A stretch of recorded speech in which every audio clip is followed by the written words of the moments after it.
Welcome to the world's greatest celebrities podcast. Today we're going deep, deep into the life of a true icon. A man who really embodies Hollywood glamour and sophistication, Cary Grant. Absolutely. We want to trace his journey from his, kind of mysterious beginnings in Bristol, all the way to the top of Hollywood. We'll look at how he transformed himself, the magic he brought to the screen, and maybe even uncover what was going on beneath that, polished exterior. It's going to be fascinating. I think so. Because his life, it really shows you the power of reinvention, right? Yeah. Born Archibald Leach back in 1904. Wow, that's a name. Yeah, far cry from Cary Grant. Right. And his early years in Bristol were, they were nothing like the glitz and glamour he'd become known for. Right. In fact, one of the biggest things that happened to him as a kid, it really shaped him. What was that? When he was just 9 years old, his mother was taken away from their home. Oh, it's awful. It was. I mean, to have that happen and not know why. Yeah, they told him she'd gone away. Oh, wow. But the truth was much darker. What happened? She had been committed to a mental institution. Oh, gosh. And you wouldn't find this out for years. That's a heavy secret to carry. It is. To grow up with that kind of absence. Yeah. That must have been so unsettling for him. It must have been incredibly difficult. It wasn't the only hardship he faced, was it? No, not at all. His father struggled with alcoholism. Yes. And his mother with depression. It's a lot for a young boy to deal with. It really paints a picture of a difficult childhood. It does. It makes you wonder, if those early experiences somehow influenced the characters he played later on. I think that's a really interesting point. Maybe that vulnerability we see beneath the charm. Yeah, like a hint of sadness, maybe. Right, exactly. It's almost like you can see those echoes of instability in some of his roles. Yeah. Even when he's playing, these confident, successful guys. Like he's always searching for something. Maybe approval or a sense of belonging. Right, that solid ground he never really had as a kid. Exactly. But amidst all that difficulty, he found something he loved. He did. He discovered the theater. Yeah, the Bristol Hippodrome. He was mesmerized by it. That early exposure to performance, it really lit a fire in him. And that fire took hold quickly. It did. By 14, he'd left school, joined Bob Pender's troupe of comedians. Quite a decision. It was. And he even forged his father's signature to do it. He was determined. I mean, that's not your typical path to Hollywood stardom, is it? Not at all. It shows you his ambition. Yeah. Maybe a need to escape his life and create something new for himself. That makes sense. With Pender's troupe, he dove headfirst into the world of performance. The demanding world of pantomime and acrobatics. Right. Touring all over England. Wow. He even picked up a Cockney accent during that time. Really? Yeah, from spending time in London's music halls. That's incredible. These were formative years for him. Yeah. They helped him develop those physical comedy skills that would later make him so famous. And then his life takes a major turn. A big one. In 1920, he's chosen to go to America with Pender's troupe. To Broadway.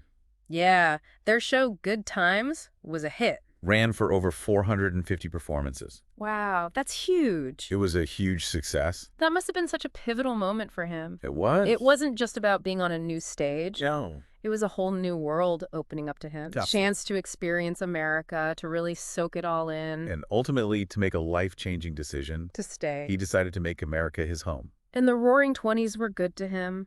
They were. He made a name for himself in vaudeville. Crisscrossing the country. Honing his comedic timing. Perfecting his stage presence. There's even a story about him being a stilt walker on Coney Island. A stilt walker. Yeah, imagine that. It's hard to picture Cary Grant on stilts. I know, right? It's a far cry from those sophisticated roles we know him for. But it shows you how much he'd done, how far he'd come. Absolutely. He was willing to try anything. And he learned from every experience. He did. He kept growing as a performer. So we have this incredible journey from vaudeville to Broadway, and then finally to Hollywood. The ultimate destination. He starts appearing in stage productions, and people are taking notice. His talent was undeniable. And in 1931, at 27 years old, he signs with Paramount Pictures. That's a big break. It is, but the studio, they thought something needed to change. What was it? His name. Archibald Leach. It didn't quite scream leading man to them, did it? No, it didn't have that Hollywood ring to it. Right, they wanted something more, American sounding. Catchy, memorable. Yeah, like Gary Cooper. Makes sense. They eventually settled on Cary Grant. And that's when the transformation really began. It's the birth of an icon. Archibald Leach, fades into the background. And Cary Grant steps onto the stage. Ready for his close-up. So Cary Grant enters the world of Hollywood. A whole new chapter begins. Early roles come his way, like Blonde Venus in 32. A classic. But it was his pairing with Mae West in She'd Done Him Wrong that really put him on the map. That's the one that got everyone talking. It did, in 33. Mae West was a force of nature. She was. And she claimed to have discovered him. She did? Whether it's entirely true or not, their films together were a sensation. They were. It was the pre-code era. Right, before Hollywood got all censored.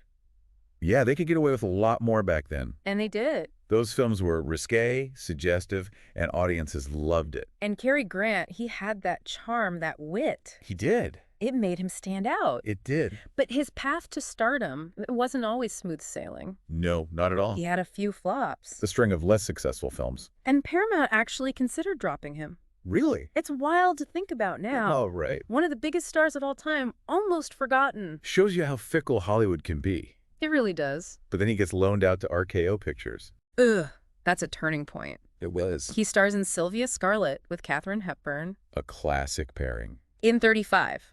It wasn't a box office hit? No, it wasn't.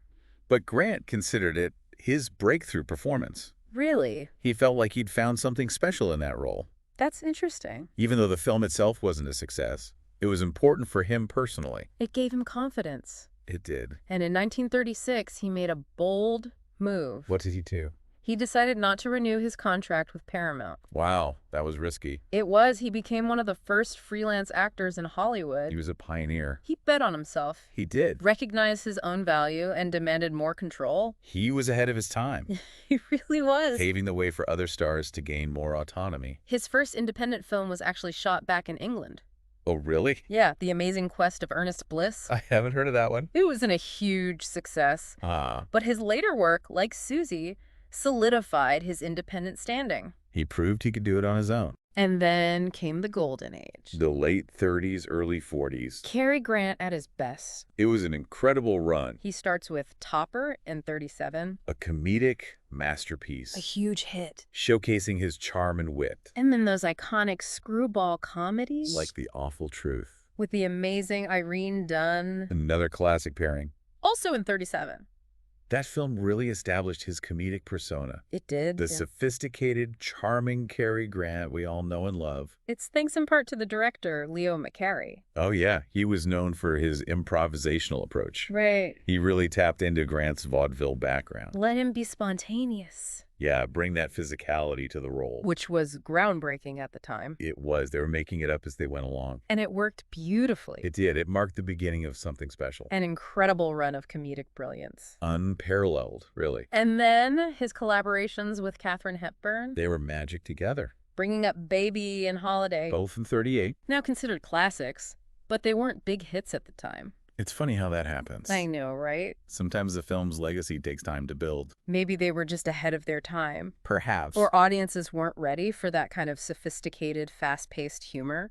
It's possible. But those films, they cemented Grant's reputation for witty banter.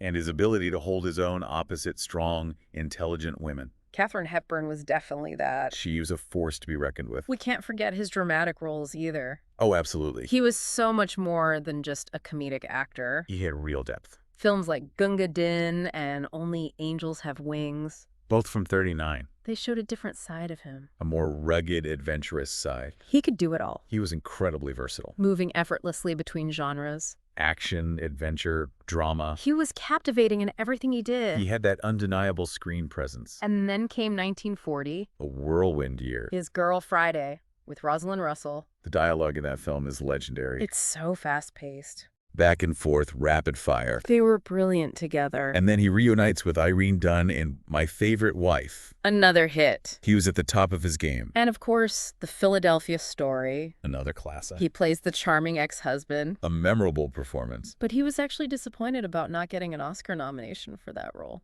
Really? Yeah, especially since Hepburn and James Stewart both won for that film. He felt he deserved recognition. He did. He thought he'd given a nuanced, memorable performance. And some film historians agree with him.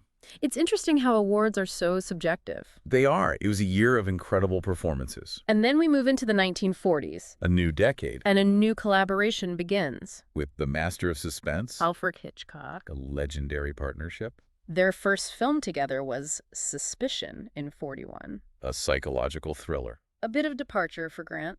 It was. It allowed him to explore darker, more ambiguous characters. Hitchcock saw something in him. A duality. That charming exterior masking something more complex. Yeah, and sinister. Suspicion was the first step into that darkness. And it led to a brilliant creative partnership. Their next film together, Notorious in 46, is considered a classic. Starring Ingrid Bergman. Another iconic pairing. A post-war thriller. Full of suspense and romance. The chemistry between them is incredible. Grant plays a government agent. Torn between duty and love. It's a nuanced, compelling performance. And that kiss. Oh, that kiss. It's iconic. So much tension, intimacy. Perfectly captures the film's mood. But between those Hitchcock films, he still found time for lighter roles. He did. Comedies like The Bachelor and The Bobby Soxer. And Mr. Blandings builds his dream house. Both with Myrna Loy. He was so good at those breezy, charming roles. It seemed effortless. He could switch between genres seamlessly. He was a true professional. And those comedies were hugely successful. They were. It showed how versatile he was, how much he appealed to audiences. But in the early 50s, things started to shift. How so? He began to feel a bit weary of his persona. It's understandable. After 2 decades of playing the charming leading man, it must get tiring. To be typecast, even as Cary Grant. He wanted to explore different sides of himself. To break free from expectations. He even said that finding his true self was the hardest role of all.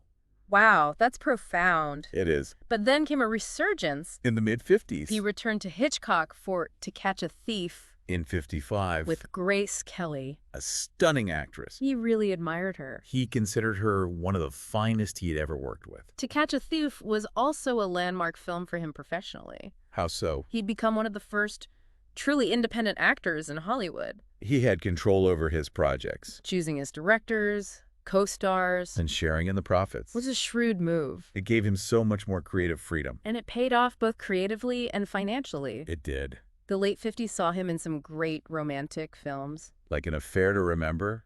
With Deborah Kerr. Such a beautiful film. It still tugs at the heartstrings. It does, although some critics found it a bit sentimental. And then there was The Pride and the Passion. With Sophia Loren. That was a more challenging production. It was, and there was plenty of off-screen drama as well. Grant and Loren had a well-documented affair. Their passion spilled over from the screen. But it didn't lead to marriage. No, their paths eventually diverged. He then reunited with Ingrid Bergman for Indiscreet. In 58. A charming romantic comedy. One of his personal favorites. It shows the bond they had. The mutual respect and affection. And then, in 59, Hitchcock's North by Northwest. A masterpiece of suspense. With that incredible crop duster scene. So iconic. Grant plays the everyman caught in extraordinary circumstances. And he's brilliant in it. So believable, so charismatic. It's a film that's still studied and celebrated today. He closed out the 50s with Operation Petticoat. With Tony Curtis. Another box office hit. He had a knack for choosing successful films. He really did. He understood what audiences wanted. And he delivered every time. He was a true entertainer. The 60s saw him continue in romantic comedies like That Touch of Mink with Doris Day. Another great pairing. But his last truly suave, sophisticated role is often considered to be Charade in 63. With Audrey Hepburn. What a duo. Charade is often called the best Hitchcock film Hitchcock never made. I've heard that. It's got suspense, wit, and amazing chemistry between Grant and Hepburn. They were wonderful together. He reportedly loved working with her. But he did worry about their age difference being noticeable on screen. It's understandable, but they were both so radiant. Then came a bit of a departure with Father Goose in 64. A different kind of role for him. Much less polished, more rugged. He played a disheveled beachcomber. It showed he was willing to step outside his usual image. He embraced the challenge. And the film was a success. It proved his versatility. He made the decision to retire from filmmaking after Walk, Don't Run in 66. To focus on his family. He had a daughter, Jennifer. He adored her. Called her his best production. He wanted to be present for her, to raise her himself. He'd also grown disillusioned with the changes happening in Hollywood. The industry was evolving. And he felt it was time to step away. But he didn't disappear entirely. No, he became a businessman. He served on the board of directors at Fabergé. The cosmetics company. He was also on the boards of MGM, Hollywood Park, the Academy of Magical Arts, and Western Airlines. Wow, he was busy. He was a shrewd businessman. He took his roles seriously. He wasn't just a figurehead. He traveled, attended meetings, made decisions. He was active in all his ventures. And he even did a one-man show. A Conversation with Cary Grant. He showed film clips, answered questions from the audience. It was a chance for fans to connect with him. To hear his stories, his reflections on his career. He received an honorary Oscar in 1970. Recognizing his incredible contribution to film. And the Kennedy Center Honors in 81. Cementing his legendary status. Sadly, he passed away in 86. At the age of 82. After a stroke. But his legacy lives on. He became a U.S. citizen in 42. Officially changing his name to Cary Grant. He had 5 marriages. And his daughter, Jennifer, was the light of his life. He even experimented with LSD therapy in the late 50s. Really? Yeah, as a form of psychotherapy. That's surprising. It was a different time. It was. People were exploring different ways of healing, of understanding themselves. It shows you there was more to him than met the eye. There always is. He was known for his impeccable style. His grooming, his fashion. He was the epitome of Hollywood glamour. But he was also a savvy businessman. A complex, fascinating individual. His screen persona, it was carefully crafted. That effortless charm. The lighthearted approach to everything. The perfect comedic timing. He appealed to everyone. Men, women, young, old. Even when he played wealthy characters, he was always relatable. He had a human touch. Critics praised his ability to blend sophistication with physical comedy. He was one of a kind. He's considered one of the greatest leading men in Hollywood history. By actors, directors, and critics alike. Hitchcock himself was a huge admirer. The American Film Institute named him the second greatest male star of Golden Age Hollywood. A well-deserved honor. Cary Grant's life is a testament to the power of reinvention. From an uncertain childhood to the top of Hollywood. He created an image that endures to this day. His blend of sophistication and vulnerability. His comedic brilliance. His dramatic depth. They all combined to make him a true legend. And his legacy continues to inspire. If you want to learn more about Cary Grant and other iconic figures, be sure to visit our website, worldsgreatestcelebrities.com. Thank you for joining us on this deep dive into the world of Cary Grant on the World's Greatest Celebrities podcast.